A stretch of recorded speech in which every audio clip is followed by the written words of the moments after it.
ஆண்டவரும் இரட்சகருமாகிய இயேசு கிறிஸ்துவின் தூய நாமம் மகிமைப்படுவதாக.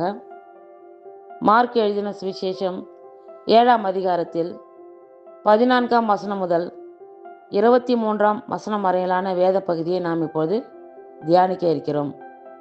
பின்பு அவர் ஜனங்கள் எல்லாரையும் வரவழைத்து அவர்களை நோக்கி, நீங்கள் எல்லாரும் எனக்கு செவி கொடுத்து உணருங்கள். மனுஷனுக்கு புறம்பே இருந்து அவனுக்குள்ளே போகிறதொன்றும் அவனை தீட்டுப்படுத்த மாட்டாது. அவன் உள்ளத்திலிருந்து புறப்படுகிறவைகளே அவனை தீட்டுப்படுத்தும்.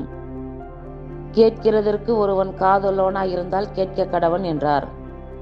அவர் ஜனங்களை விட்டு வீட்டுக்குள் பிரவேசித்த போது அவருடைய சீஷர்கள் அவர் சொன்ன உவமையை குறித்து அவரிடத்தில் விசாரித்தார்கள். அதற்கு அவர், நீங்களும் இவ்வளவு உணர்வில்லாதவர்களா? புறம்பே இருந்து மனுஷனுக்குள்ளே போகிறதொன்றும் அவனை தீட்டுப்படுத்த மாட்டாதென்று நீங்கள் அறிந்து கொள்ளவில்லையா?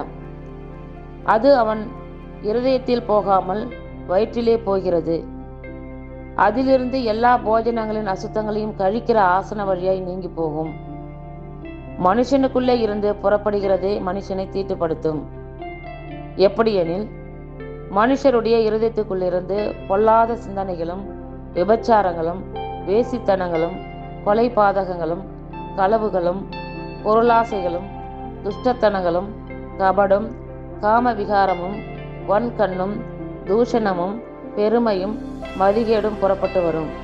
பொல்லாங்கானவைகளாகிய இவைகளெல்லாம் உள்ளத்திலிருந்து புறப்பட்டு மனுஷனை தீட்டுப்படுத்தும் என்றார். ஒரு சமயம் ஆண்டவராகிய இயேசு கிறிஸ்து மக்கள் கூட்டத்தினிடையே போதகம் செய்து கொண்டிருக்கிற போது இந்த விஷயத்தை குறிப்பிடுகிறார். நான் சொல்றதை எல்லாரும் கேட்டு புரிஞ்சு நடந்துக்குங்க. மனிதன் சாப்பிடுகிற எந்த ஒரு உணவுப் பொருளாலும் அவன் தீட்டுப்படுவதில்லை. அவன் உள்ளத்திலிருந்து வரக்கூடிய தீய எண்ணங்களால் தான் ஒரு மனிதன் தீட்டுப்படுகிறான் அப்படிங்கிறத அவர் மக்கள்கிட்ட சொல்றார். இவ்வாறு மக்கள்கிட்ட அவர் போதகம் பண்ணிட்டு மக்களை எல்லாம் அனுப்பிட்டு தன்னோட சீடர்களோட வீட்டுக்குள்ள வர்றாரு. அப்போ அவருடைய சீடர்கள் ஆண்டவர்கிட்ட என்ன கேட்குறாங்கன்னா, நீங்க சொன்ன ஊமை எங்களுக்கு புரியல, அதோட கருத்து எங்களுக்கு புரியல, அதுக்கு எனக்கு விளக்கம் சொல்லுங்க அப்படின்னு சொல்லிட்டு இயேசுவினிடத்தில் அவங்க கேட்குறாங்க. அப்போ ஆண்டவர் சொல்லுகிறார்,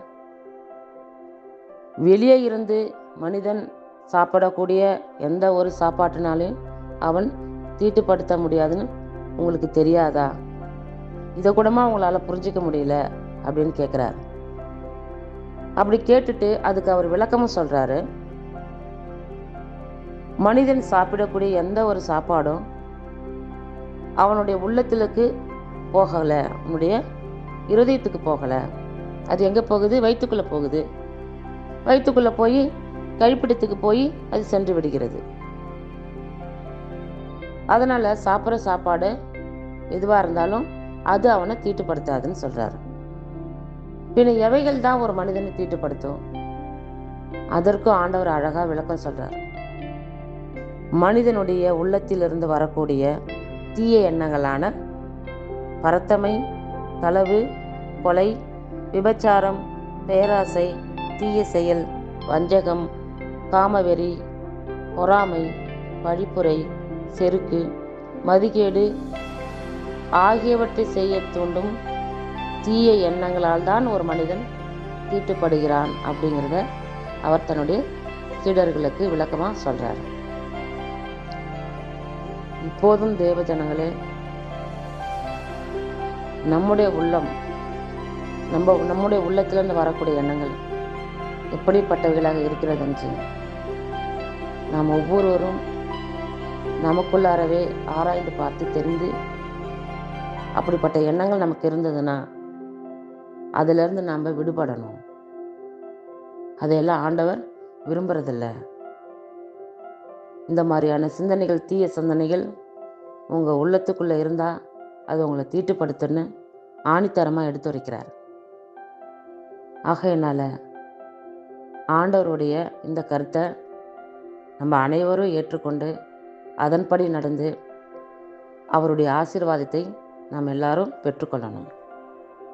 கர்த்தர் தாமே நம் எல்லோரையும் ஆசீர்வதிப்பாராக. ஆமென்.